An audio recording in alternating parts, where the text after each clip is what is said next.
Theorem 1, the fundamental theorem of line integrals. This is the main theorem in our section. It gives us an easy way to compute line integrals in the special case that the vector field we're integrating here is a conservative vector field that has a potential function. So here, eventually we'll see this means has a potential function, but this means it has a potential function. We kind of assert that this is the same thing as being conservative here. So what does it say? Let C be a smooth curve, joining point A to point B in the plane or in space. And we have a parameterization R of t for it. Let F be a differentiable function with a continuous gradient vector. Gradient of little f is equal to big F on the domain D containing C.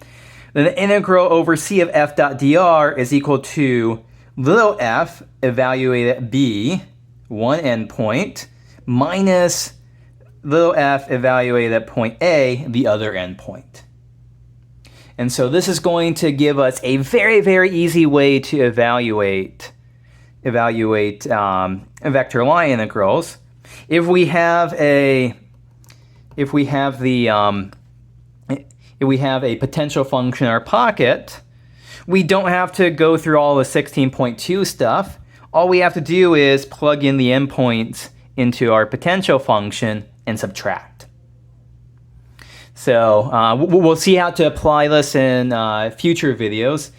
In the rest of this video, I just want to run through a proof of this fundamental theorem of line integrals.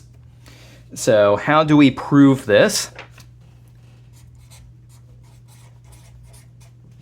So our goal here is we want to rewrite f dot dr, and we're given the following, that the gradient of little f is equal to big F, and we're given that C is parameterized by R of t.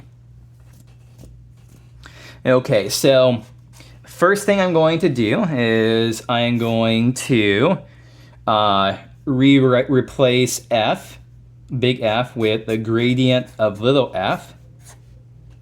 And then the other thing is we know that we're going to be substituting in R of t into the gradient here. And then we take the dot product of this with R prime of t, dt. This is how we evaluate vector line integrals in the previous section. We take the derivative of R, so we'll do a dot R prime of t, and then we take the parameterization R of t, substitute into the integrand, and we're replacing big F with the gradient of little f. Okay, so also I should put on bounds here, t is running from A to B. Okay, something to realize here, does this expression here, does this look familiar? So this is the gradient of f of R of t. Let's maybe count my parentheses, 1, 2, 3 here, dot R prime of t. And you think carefully, this is actually the answer to a question that we saw. The question was asked way back in chapter 14, in the section on gradients here, that this is an illustration of the chain rule for paths.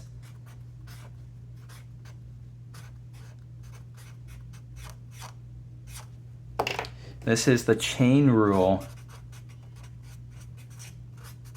for paths. Remember, we said that we had, back in that section, that f is a function that depends on points, and we're parameterizing the points by R of t here. How does f of R of t change with respect to time? You take the gradient of f, you plug in R of t, and you take the dot product of this with R prime of t. And so this expression right here is the answer to the chain rule for paths. And so what we can do is that we can say, hey, this is equal to the integral from a to b of the derivative with respect to t of f of r of t dt. Okay, this is good. And take a look here. We're integrating a derivative. Fundamental theorem of calculus says this is just equal to, take the integrand here without the derivative and plug in the endpoints. Plug in b is equal to t minus, plug in b is equal to a. So it's f of r of b minus f of r of a. This is, r of b is the ending point. R of a is the initial point. The initial point is a, the ending point is b. And so this is f of b minus f of a here. And we've successfully proven the fundamental theorem of line integrals. So I'll talk more in future videos about applying this and why we call this fundamental theorem of line integrals, but this is the most important part. This is the most important part of this chapter. Sorry, yeah, probably not of the entire chapter, certainly of this section.